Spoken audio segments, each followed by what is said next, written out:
Hey everyone, welcome back to Salvage Geek. On the bench today we have a Vertex VX-3000. This is the VHF edition, but it'll be the same for U as well, which is UHF. This one has a very quiet speaker. It's probably sounds loud on there, but it's very tinny. There's no low end to it. Okay. Can I get a... That's max volume. It's just a very weak, high-pitched, tinny sound. I also have another one that's just completely gone. And if we plug in an external speaker, you see what difference that makes. So it's not the audio circuit or anything like that. It's the speaker itself. So what do we do? If anyone stumbles on this video for this very reason, they're going to know that these speakers are unobtainium. Vertex no longer sells these. And they're pretty hard to find, so I went through our good friends in China at AliExpress and found the highest of quality replacement speakers that match the size of this, which is a very oddball oval size. I tried DigiKey and all the usuals, and they don't even list anything close to this size, let alone have anything in stock close to it. So I lucked out on AliExpress. We're going to try these out, see how it goes. I'll put the part number and the link down there somewhere on the screen for you, just so you know where to go. And we'll also try and see if this works in the Vertex 3200s as well, because I just happen to have one of those next that needs a speaker, and the front's very similar to it, so we'll find out. Anyways, let's get to it. Take this thing apart. So we'll have to take off the top cover. There should be a screw back here, but this radio, someone's clearly been in here before.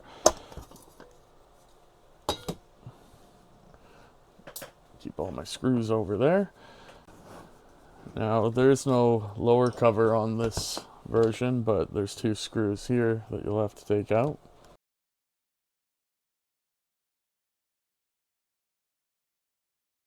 So those are out.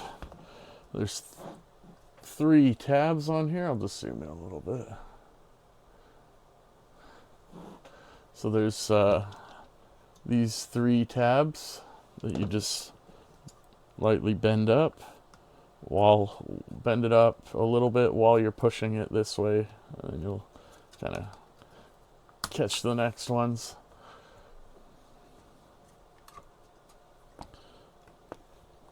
We've got our speaker cable right there. We'll disconnect.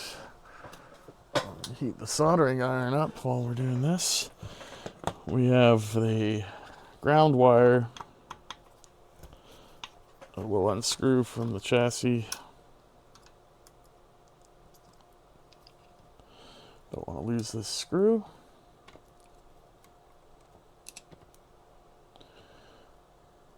You can really see my dried up flaky skin with this camera. And then we will pop out this ribbon cable. The ribbon cable, this tab on here is going to slide that way. It's not going to lift up. It's just going to slide towards the front on either side gently, and then it'll lift up. It's got a little hinge. And that comes out. We'll get the radio out of the way. Now, you could mess around with it without pulling the ribbon cable and stuff, but this is just easier. Now we're gonna pull the knob off. Should come off without too much force. And then we will have to get this this small nut out of here.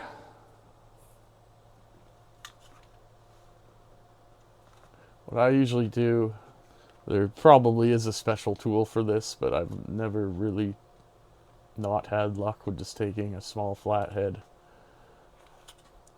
and just kind of pushing it in the direction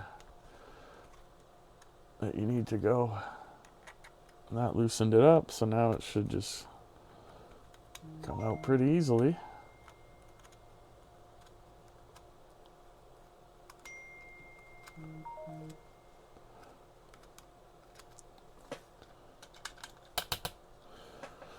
Okay, now that whole assembly's loose. You'll want to pull that out. Let it fall out. Because we need access to this screw here.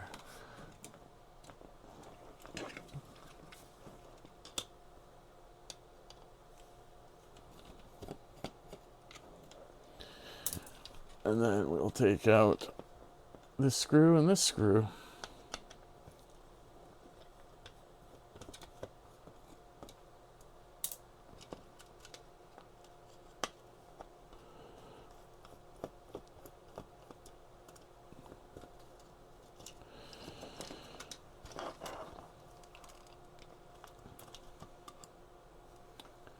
There we go. Now this board is free and everything should just pop out.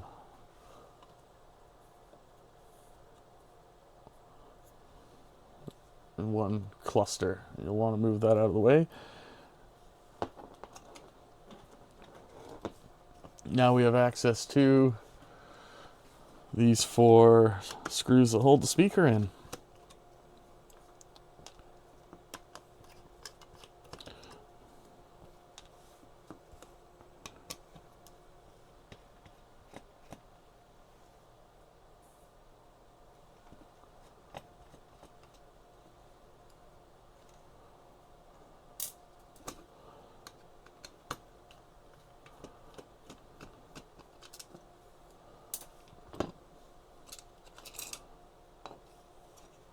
And there we go. Now is a great time to take this and this and clean all this filthy crud out of here, which I like to just use dish soap. If you have a parts ultrasonic cleaner, go for it. I would not recommend that with this, just because you do have these carbon on the buttons. You have the carbon bits. That's kind of hard to see. Yeah, on the edges. That carbon is what completes the circuit on here, and you don't want to lose that.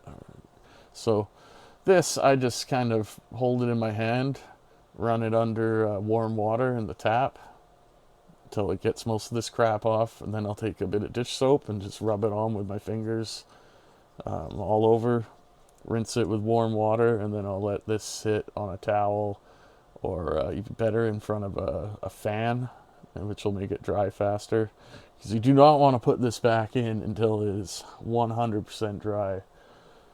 Just a warning. And then same thing with this, just dish soap, warm water. I just kind of rub my hands on it, but this thing's, yeah, it's pretty grimy, so I'll probably use a cloth. These are all scratches, so they're not going to come out, but I'm going to go do that right now, quick, before we mess with the speaker. Alright, so here it is. It's still a little bit damp, but it came out really nice. And let's try our new speaker. So here it is. I took a bit of a gamble with this flange, but as you recall, we had these little brackets on either side of the speaker, so I'm hoping it'll line up. The speakers are exactly the same size and oval length. Pretty tiny little speaker. I'm hoping it performs just as well. The case is plastic, the magnet in the middle, but yeah, we got 8 ohm, 2 watt on both of them. So let's try and get it in there.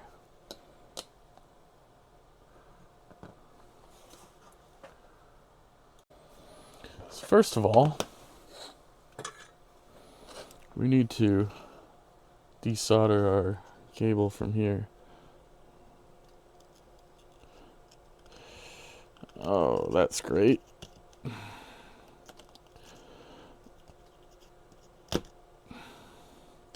Somebody threaded it through the hole. So I'm just gonna cut it.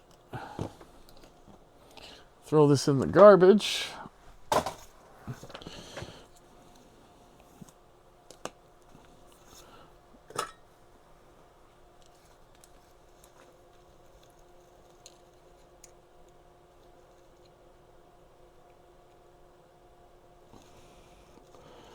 Done.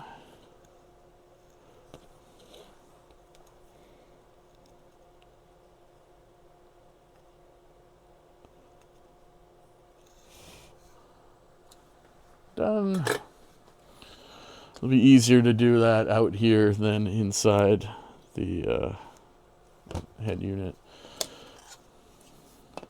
And now the moment of truth. Do these holes line up? Oh. Now, the old speaker was countersunk in here, which worries me a bit. However, this isn't as deep as that old speaker. And as I recall, the circuit board didn't cover it anyways, so I think we might be okay. There were these ones.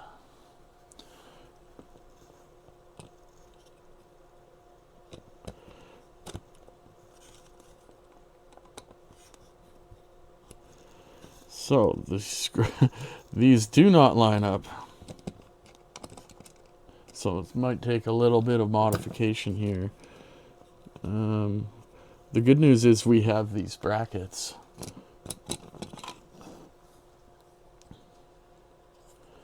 So what we could do is cut these corners off.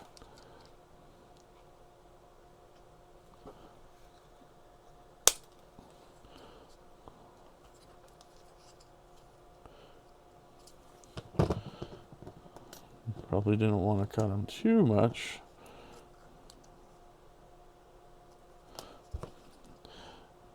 I'm going to cut a little less this time.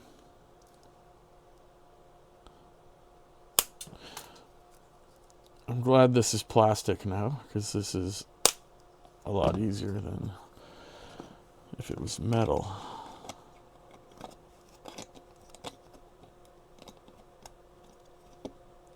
Oh, now it fits between there. Okay.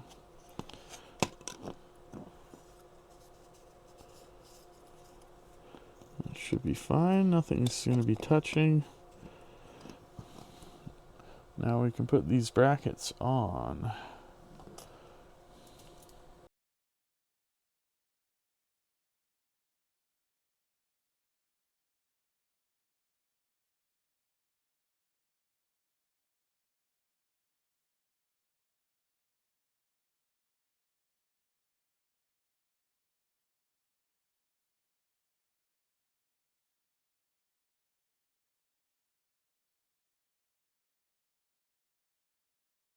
Perfect. The speaker is not floating around.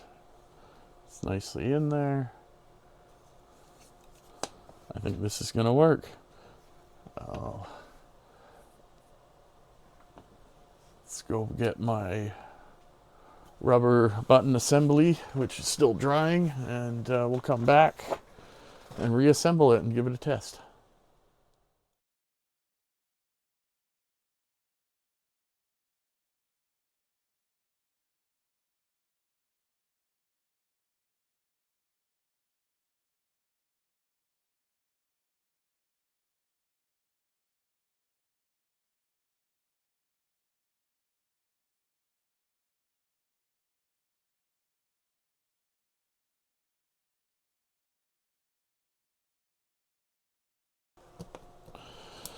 Volume knob.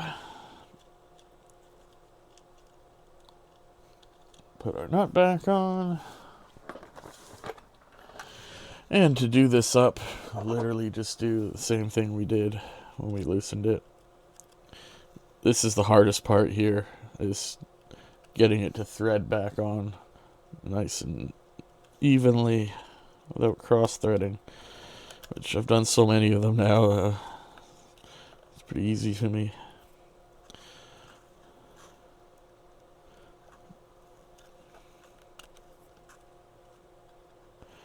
And that's it. That one went in pretty good. No wobble or anything. I put my knob back on, which I will clean that first before I put that back on. But screen's there. We have nothing in there. And best of all, the circuit board. There's no interference with the speaker. So far, so good. So let's pop this ribbon cable back in.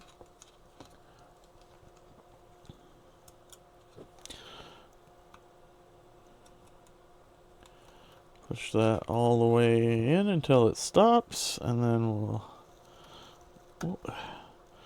make sure that this is slid out a bit.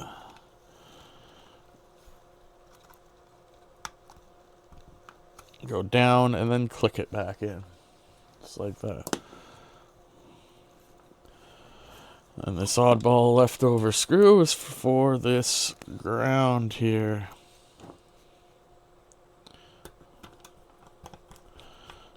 Which they weren't messing around when they wanted to ground that out.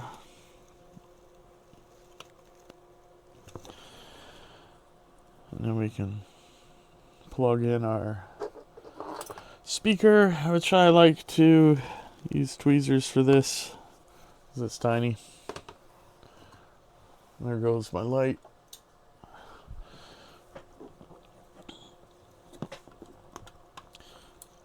And this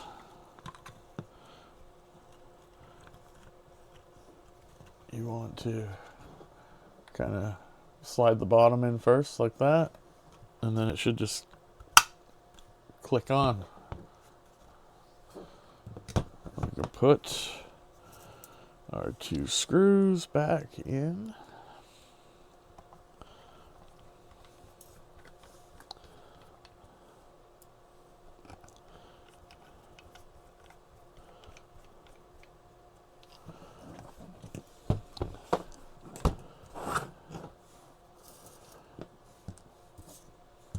We'll put the case back on, the cover back on.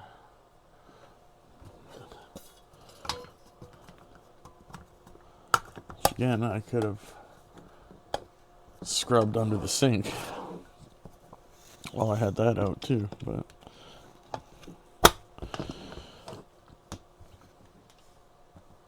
we just want to get this over and done with. On to the next project, of course, because they never end.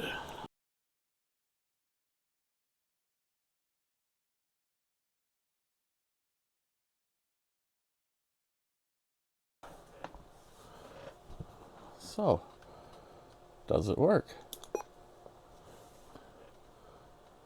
Volume was down quite a bit. Oh yeah, it's It's much, much louder now.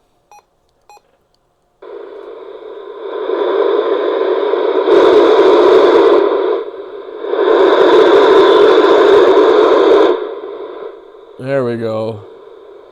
That sounds normal. Thank you guys for watching. Just a quick and easy one today, but hopefully you'll get that information out, because those speakers don't exist anymore. We've got these ones from AliExpress that do the trick. You just gotta cut the corners and they fit in there perfectly and sound about the same as the stock speaker, which isn't that great, but that's all you're ever going to get out of something that tiny. Commercial radio like this, or pretty much any mobile radio, if you're in a truck or vehicle, you're going to want an external speaker anyways. It makes a night and day difference to have an external speaker, because there you go. Especially on these front speakered radios. The ones that have the speakers in here are usually a little bit bigger, but same thing. You'll never get that full range. So I hope you guys enjoyed what you saw, and let me know what you think in the comments, and we'll see you again on the next one.